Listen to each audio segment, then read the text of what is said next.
പ്രിയ പ്രേക്ഷകർക്ക് സീരിയൽ ന്യൂസിലേക്ക് സ്വാഗതം.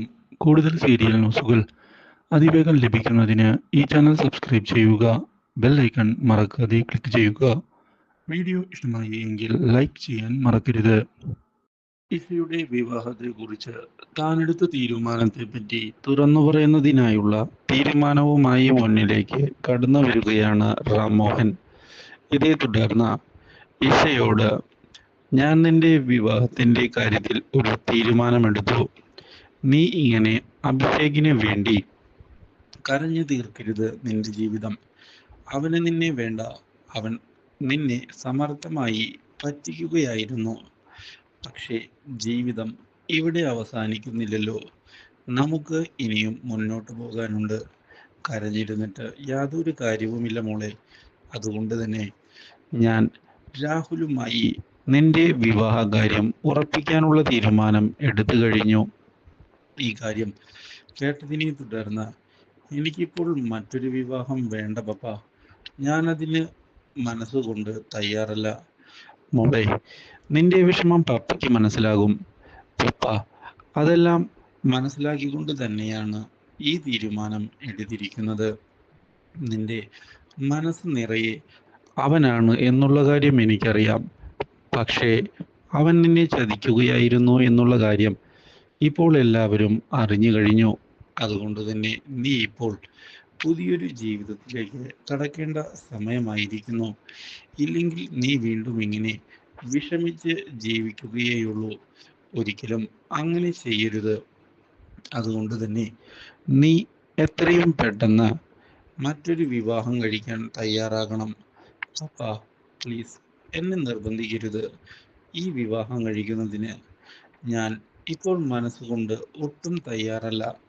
മാത്രവുമല്ല പപ്പ, രാഹുലിനെയാണ് എനിക്ക് വിവാഹം കഴിക്കുന്നതിനായി കണ്ടെത്തിയിരിക്കുന്നത് എന്നുള്ള കാര്യം കൃത്യമായി അറിയാം.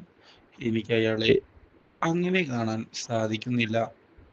ഇത് കേൾക്കുന്ന റാം മോഹൻ പറയുകയാണ്, കാര്യങ്ങളെല്ലാം ഞാൻ സംസാരിച്ചു കൊള്ളാം. അവൻ്റെ വീട്ടിൽ പോയി നീ യാതൊരു വിധത്തിലും പേടിക്കണ്ട. അഭിഷേകിനേക്കാളും യോഗ്യനായ ഒരു ചെക്കനല്ലേ അവൻ. എന്തു കുറവാണ് അവനുള്ളത്? അവൻ നിന്നെ പൊന്നുപോലെ നോക്കും എന്നുള്ള കാര്യത്തിൽ പപ്പയ്ക്ക് യാതൊരു സംശയവുമില്ല എന്ന് പറയുകയാണ്. ഇത് കേട്ടതിനെ തുടർന്ന് പപ്പ, കാര്യങ്ങൾ അങ്ങനെയല്ല. എനിക്ക് രാഹുലിനെ വിവാഹം കഴിക്കാൻ ഒട്ടും തന്നെ താല്പര്യമില്ല. അതുകൊണ്ട് തന്നെയാണ് ഞാൻ ഇങ്ങനെയൊരു തീരുമാനമെടുത്തത്. അല്ലാതെ പപ്പയോടുള്ള ദേഷ്യം കൊണ്ട് ഒന്നുമല്ല. പപ്പ ദയവായി എന്നെ നിർബന്ധിക്കരുത്. എനിക്ക് ഈ കാര്യത്തിൽ കൂടുതലൊന്നും പറയാനില്ല. പപ്പ എന്നെ മനസ്സിലാക്കുമെന്ന് വിചാരിക്കുന്നു എന്ന് വ്യക്തമാക്കിക്കൊണ്ട് അവിടെ നിന്ന് പോയിരിക്കുകയാണ് റാംമോഹന്റെ മകൾ. അപ്രതീക്ഷിതമായ ഈ കാര്യം തിരിച്ചടിയായതിനെ തുടർന്ന് ഇനി എന്താണ് ചെയ്യേണ്ടത് എന്ന് ആലോചിച്ചിരിക്കുകയാണ് അയാൾ. കാര്യങ്ങൾ ഇങ്ങനെ വിട്ടുകളഞ്ഞാൽ ശരിയാവുകയില്ല. എന്തെങ്കിലും ചെയ്തേ മതിയാകൂ. ഇതേ തുടർന്ന് രാഖിയെ ചെന്ന് കാണുന്ന റാം മോഹൻ, കാര്യങ്ങൾ നീ വേണം അവളെ പറഞ്ഞ് മനസ്സിലാക്കാനെന്ന് ആവശ്യപ്പെട്ടിരിക്കുകയാണ്. ഇത് കേൾക്കുന്ന രാഖി, സാറിപ്പോൾ പറയുന്നത് ഒരു അച്ഛൻ്റെ സ്ഥാനത്ത് നിന്നാണ് എന്ന് എനിക്ക് മനസ്സിലാകുന്നുണ്ട്. പക്ഷേ ഈശമോളോട് ഇപ്പോൾ തന്നെ ഒരു വിവാഹകാര്യം പറയുന്നത് ശരിയല്ല. ആ രാഹുലിനെ അവൾക്ക് ഒട്ടും ഇഷ്ടമായിട്ടില്ല എന്നാണ് എനിക്ക് മനസ്സിലാക്കാൻ കഴിഞ്ഞിട്ടുള്ളത്. അതുകൊണ്ട് തന്നെ ഇപ്പോൾ ആ പേരും പറഞ്ഞ് അവളെ നിർബന്ധിക്കുകയാണ് എങ്കിൽ അവൾ ഒരിക്കലും ഈ വിവാഹത്തിന് സമ്മതിക്കുകയില്ല. കുറച്ച് സമയം അവൾക്ക് കൊടുത്താലേ എന്തെങ്കിലും മാറ്റം ഉണ്ടാവുകയുള്ളൂ. ഒരു പെൺകുട്ടിയുടെ മനസ്സല്ലേ സാർ. ഇത് കേട്ടതിനെ തുടർന്ന് എനിക്ക് എൻ്റെ മകൾക്ക് നല്ലത് വരണം എന്ന് മാത്രമേ ആഗ്രഹമുള്ളൂ. അല്ലാതെ മറ്റൊന്നുമില്ല. എന്തായാലും നീ അവളുടെ മനസ്സിൽ ഇപ്പോൾ എന്താണ് എന്ന് ചോദിച്ചു മനസ്സിലാക്ക്. ആ അഭിഷേകിനെ അവളുടെ മനസ്സിൽ നിന്ന് എങ്ങനെയെങ്കിലും ഒഴിവാക്കണം. അല്ലെങ്കിൽ കാര്യങ്ങൾ ശരിയാവുകയില്ല. എത്രയും പെട്ടെന്ന് തന്നെ കാര്യങ്ങൾ നമ്മൾ ചെയ്ത് മുന്നിലേക്ക് പോയില്ല എങ്കിൽ പ്രശ്നങ്ങൾ വഷളാവുകയേയുള്ളൂ.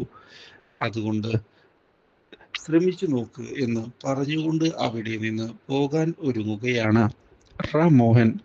റാം മോഹന്റെ വാക്കുകൾ കേട്ടതിനെ തുടർന്ന് എന്തായാലും ഇഷയോട് ഒന്ന് സംസാരിക്കാമെന്ന് തീരുമാനിച്ച് മുന്നിലേക്ക് പോവുകയാണ് രാഗി. ഇതേ തുടർന്ന് രാഗി ഇഷയെ ചെന്ന് കാണുകയും ചെയ്യുന്നു. ഇഷയെ കെട്ടിപ്പിടിച്ച് ആശ്വസിപ്പിക്കുന്ന രാഗി എന്താണ് ഇഷയുടെ മനസ്സിലെന്ന് വ്യക്തമാക്കാൻ ആവശ്യപ്പെട്ടിരിക്കുകയാണ്. ഇഷയ്ക്ക് ഈ വിവാഹത്തിന് ഇഷ്ടമല്ല എന്നുള്ള കാര്യം എനിക്ക് മനസ്സിലായി. പക്ഷേ കാര്യങ്ങൾ അത്ര നിസ്സാരമായി കാണരുത്. ജീവിതമാണ്. അതുകൊണ്ട് തന്നെ വെറുതെ ഇങ്ങനെ വിഷമിച്ച് ജീവിതകാലം മുഴുവൻ കളയാനാണോ ഇഷയുടെ പ്ലാൻ? അതൊരിക്കലും ശരിയല്ല എന്നാണ് രാഗിയമ്മയ്ക്ക് പറയാനുള്ളത്. അഭിഷേക് നിന്നെ ചതിച്ചു എന്ന് കരുതി ജീവിതം ബാക്കിയല്ലാതാകുന്നുണ്ടോ? അത് ജീവിച്ച് തന്നെ തീർക്കേണ്ടതാണ്. അതുകൊണ്ട് തന്നെ ഒട്ടും മടി കൂടാതെ വേണം കാര്യങ്ങൾ മുന്നിലേക്ക് കൊണ്ടുപോകാൻ. ഒരിക്കലും നീ ജീവിതം അവസാനിച്ചു എന്ന് കരുതരുത്. മുന്നിലേക്ക് പോവുക തന്നെ വേണം. അതിനായി പുതിയ പാഠങ്ങൾ ജീവിതത്തിൽ ഉൾക്കൊണ്ടു പോവുകയാണ് വേണ്ടത്. രാഹുലിന്റെ കാര്യത്തിൽ പപ്പ ഭയങ്കര സീരിയസ് ആണ്. രാഹുലിനെ പോലെയുള്ള ഒരു ചെക്കനെ നിനക്ക് കിട്ടുകയില്ല എന്നാണ് പപ്പ പറയുന്നത്.